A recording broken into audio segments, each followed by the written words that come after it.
बात ये बहुत एक देरी ना मांग थी जम्मू कश्मीर के लोगों से। बहुत बरस हुए थे कि राज्यसभा में जम्मू कश्मीर अनरिप्रेजेंटेड था और बार बार नेशनल कॉन्फ्रेंस की ये एक मांग रही है कि राज्यसभा के जो इलेक्शन इतने बरसों से हैं उसको जल्द से जल्द किया जाए। एक खैर मकदम है इसका कि ये इलेक्शन अनाउंस हो गए। इसी के साथ साथ मुझे लगता है कि जो बडगाम और नगरोटा की सीट है उसके ऊपर भी इलेक्शन डिक्लेयर जल्दी होना चाहिए। अब क्योंकि राज्यसभा पिछली बार जब वाइस प्रेसिडेंट का इलेक्शन था तब भी हमारा वोट नहीं उसमें कास्ट कर पाए क्योंकि हमारी स्ट्रेंथ नहीं थी। लेकिन एक अच्छी बात है किसी भी प्लेटफॉर्म पे किसी भी राज्यसभा हो, लोकसभा हो या कोई भी अगर हाउस हो उसमें जम्मू कश्मीर की रिप्रेजेंटेशन बहुत ज़रूरी है। और ये जो एक देरी ना मांग थी वो आज पूरी हो गई है। अब इलेक्शन होगा, इलेक्शन में क्या प्रोसीजर होगा वो हम देख लेंगे, उसके बाद क्या एक्सपेक्टेशन है राज्यसभा में एनसी कितनी सीटें? देखिए अभी तो ये आज ही इलेक्शन अनाउंस हो गया है।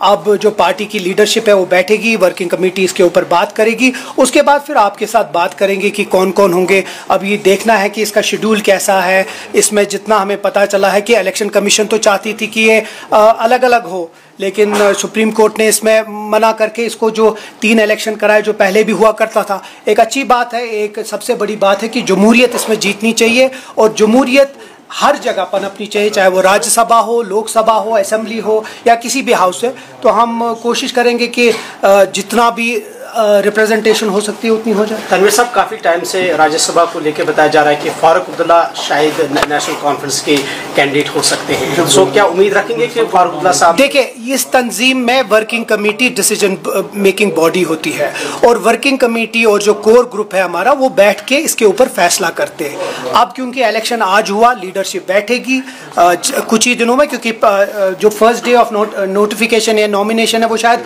8 अक्टूबर है या 6 अक्टूबर है, ऐसा कुछ है शेड्यूल के मुताबिक। तो उससे पहले नेशनल कॉन्फ्रेंस बैठेगी, उसके ऊपर डिस्कशन होगा, उसके बाद पार्टी आपके सामने जो कैंडिडेट्स हैं उनके अनाउंस। तनवीर साहब, अभी चूंकि ये जो इलेक्शन से यूटी में हो रहे हैं, हम जब मेथड इसको देख रहे हैं कहीं आपको चेंज लग रही है और यूटी में पहली बार इस तरीके से जम्मू कश्मीर में राज्यसभा के इलेक्शन होना, टेक्निकली आप इसको किस तरीके से देखते हैं? देखिए, होना तो नहीं चाहिए यूटी में। हम तो बार बार कह रहे हैं कि जो ये हमारा जो रियासत का दर्जा है वो हमको वापस दिया जाए।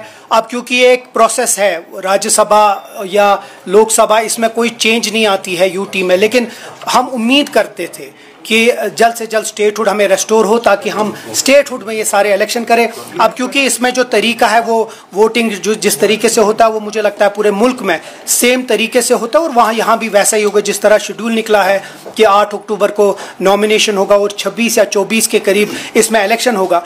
अच्छे माहौल में इलेक्शन होना चाहिए। अब हम जैसे मैंने कहा कि लीडरशिप बैठ के इसके ऊपर फैसला करेगी, उसके बाद आगे चलेंगे। लद्दाख से भी खबर आ रही है कि वहाँ पर कहीं ना कहीं जो कश्मीर की सिचुएशन हुआ करती थी अब वहाँ पर वो पहुँच चुकी है। स्टोन पेल्टिंग के अलावा यहाँ पर बीजेपी के ऑफिस को जलाया गया है, उस पर देखिए अफसोस है कि अगर 2019 के बाद किस तरह बीजेपी ने लद्दाख को मिसहैंडल किया, जहाँ वो सही है वहाँ ये भी गलत है कि वायलेंस को हम हमेशा कंडेम करते हैं। वायलेंस नहीं होना चाहिए, लेकिन ये भी सही है कि जो लद्दाख के लोगों की बात है उनकी बात सुननी चाहिए। 2019 से पहले जब ये एक रियासत था तो तब लद्दाख के लोग ऐसे कभी वायलेंट नहीं हुए। कभी उनकी एक डिमांड है, जेन्युइन डिमांड है, उनकी जेन्युइन डिमांड जो है उनकी कदर करके उनकी बात सुननी चाहिए। जिस तरह जम्मू कश्मीर को मिसहैंडल किया है उसी तरह लद्दाख को भी मिसहैंडल किया जा रहा है।